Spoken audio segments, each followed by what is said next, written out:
Antes del amanecer del 6 de mayo de 2021, Jacareciño, una de las favelas más grandes de Río, estaba en silencio, hasta que vehículos blindados y disparos rompieron la calma.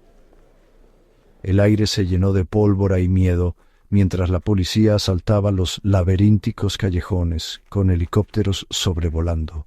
Esta fue la Operación Exceptis, la incursión policial más mortífera en la historia de Río. El objetivo declarado: desmantelar la banda de narcotraficantes Comando Vermelho, atacando a 21 supuestos líderes. Pero a medida que salía el sol, la operación se convirtió en caos, puertas derribadas, hombres desarmados acorralados y súplicas de rendición respondidas con balas.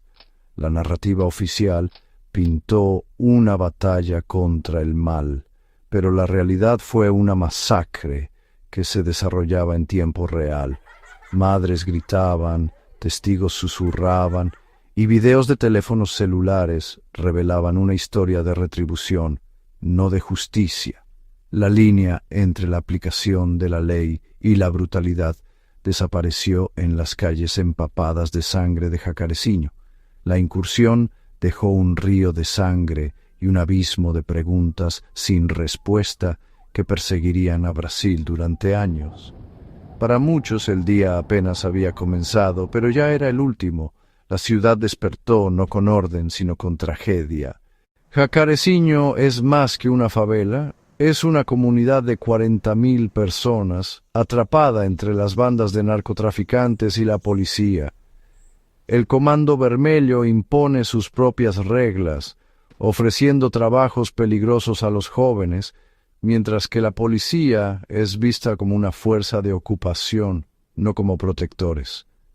Décadas de violencia y abandono han generado una profunda desconfianza. Las incursiones policiales son recibidas con miedo, no con alivio. Los servicios básicos son escasos, la pobreza está arraigada y los grupos criminales llenan el vacío dejado por el Estado ausente. Cuando la policía entra, no solo se enfrenta a criminales, sino que invade una sociedad herida donde víctimas y victimarios son a menudo indistinguibles. La gente de Jacareciño es la víctima silenciosa en una guerra que nunca eligieron. La Operación Exceptis fue nombrada para invocar un fallo de la Corte Suprema que restringía las incursiones policiales a casos excepcionales. La policía afirmó que la inteligencia sobre el reclutamiento infantil justificaba la incursión, usando la ley como un escudo para un asalto de estilo militar. Más de 200 oficiales asaltaron la favela con el objetivo de arrestar a 21 líderes de pandillas. Grupos de derechos humanos advirtieron que la excepción era una laguna para la violencia sin control, y la escala de la operación desafió la intención de la Corte de proteger la vida. La ley destinada a salvaguardar Jacareciño fue retorcida para sancionar su devastación. La incursión estalló al amanecer. El eco de los disparos mientras la policía de élite avanzaba. Al principio, el inspector André Frías fue asesinado, y la misión pasó de arrestos a venganza.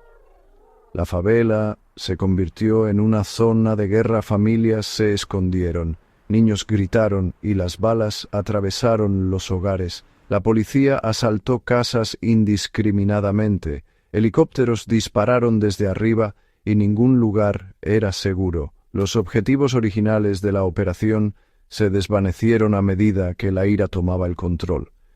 La incursión se convirtió en una expedición punitiva. Surgieron informes de jóvenes acorralados y ejecutados, borrándose la distinción entre sospechosos y transeúntes. El recuento del día se volvió sombrío. Cuerpos en callejones, familias destrozadas. El objetivo oficial se perdió en una neblina de retribución. Para el mediodía, Jacareciño quedó en ruinas, no liberado. La masacre no fue un efecto secundario, se convirtió en la historia. La justicia no se encontraba por ninguna parte. A medida que los disparos se desvanecían, el dolor llenaba los callejones. Madres encontraron hijos, esposas encontraron esposos. La policía afirmó que los 27 civiles muertos eran criminales, pero los residentes contaron una historia diferente: ejecuciones, no tiroteos. Testigos describieron a hombres desarmados rindiéndose solo para ser fusilados.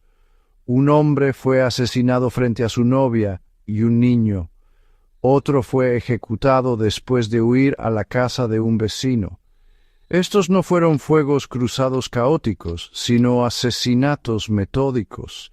Las familias lo arriesgaron todo para hablar, transformando estadísticas en nombres y rostros.